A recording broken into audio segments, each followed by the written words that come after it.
qabsoon Oromoo keessatti malee alatti dhageettii guddaa dhabee addunyaan quuqqaa fi qama Oromoo dhaga'uu dadhabee mootummaa wayyaanee qabsoo Oromoo ukkaamsee irra taa'ee xamboorri qabsoo Oromootiin qabsiifamee dhaamuudhaaf libiqisee Oromoon nama bakka isaa bu'ee BBC fi Al Jazeera CNN fi VOA irratti ani Oromoo qulqulluudha jedhu dhabamee miidiyaan makkoo fi rakkoo Oromoo gabaasuu dhabamee waan Oromiyaa keessa jiru ga'uudhaaf gurri namaa waa kajeelee siyaasaa Jawaar Mohaammed fuuldura namaa dhufaam ni nama tokko qofa osoo hin taane baay'eedhaan danuudhaa kumaa kuntumaam qabsoo Oromoo finiinsee abbummaa wayyaanee qaaccessee jaanjessee harka alagaa dhiiraa ture ni gabaabsee Jawaar Mohaammed laafi golloo icciitii diiguudhaan akkasii IA Ameerikaatti Oromoo tajaajileeraam qe'ee icciitii Oromoo hawaa hundaa beekuun waan beeku karaa hedduudhaan madaaluu fi ilaalutu isaan namni akkanaa jaarraa kana keessa dhalachuun Oromoodhaaf xamboora ifaa san dhaabneedhaan nama jechuun ammoo gaafa namni dhabame kan bakka namaa bu'uudhaan dha jechuun ammoo kan diduudhaan kan garaa isaa lafaan ga'u osoo hin taane kan lafa garaa isaatii ga'uudhaan sun immoo eenyu yoo jedhame Jawaar Mohammediin jirsa dhagaa rakkoo isa qottoon hin burree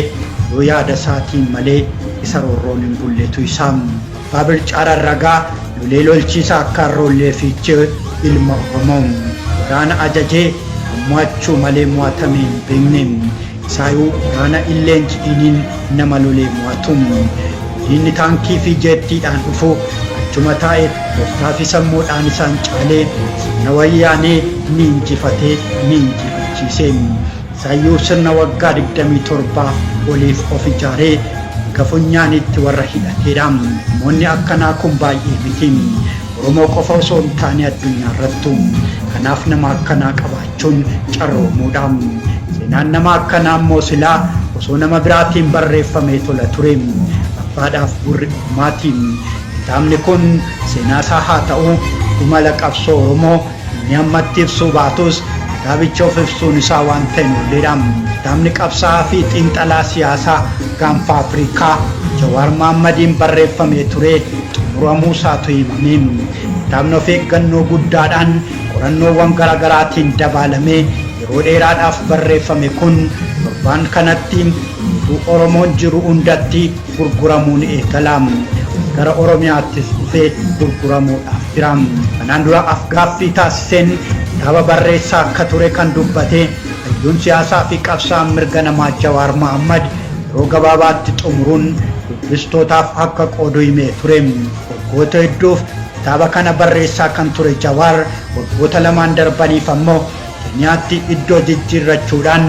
xiyyeeffannoo guddaa kennee fi barreessaa tureera akka AGM gabaasetti xiinxalaa fi hayyuun siyaasaa Jawaar Mohaammed duree kitaaba isaa kanaaf maqaa hin gaabbu jedhu moggaaseeraa fi Jawaar ammatti kitaaba isaaf maqaa hin gaabbu jedhu maaliif akka moggaasee baatullee mala qabsoo Oromoo qabsoo diddaa sirna gabrummaa fi qabsoo qeerroo fi qarree waliigalatti qabsoo lubbuuwwan qaqqaalii Oromoo nyaatee fi miinsa qabsoo Oromoo biyya keessaa fi warraaqsa qabsoo Oromoo biyya ambaatti xiyyeeffachuun isaa hin oolu jedhameera. Jawaar Mohaammed ijaarsa gurmuu Oromoo fi cila diddaa garbummaa Oromoo gaggeessuu keessatti ofii isaatiif bahe dabalatee hojii qabsoo miidiyaa Oromoos dabaluun isaa hin oolu jedhamaa jira. Utuu qabiyyee